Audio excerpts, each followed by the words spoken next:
এই আমার আর্ট স্কুলের ছাত্ররা ছবি আঁকা শিখতেছে। এইমাত্র শুরু করলো। ওদের আজকে স্কুল বন্ধ আছে, তাই একদম সকাল সকালে এসে গেছে।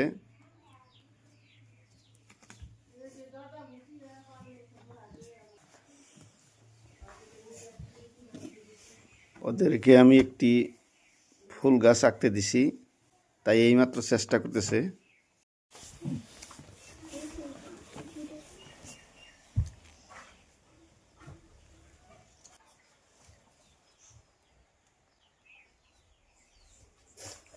আমার ছবি আড্ডি দেখো কাকা। আমার ছবি আড্ডি দেখুন।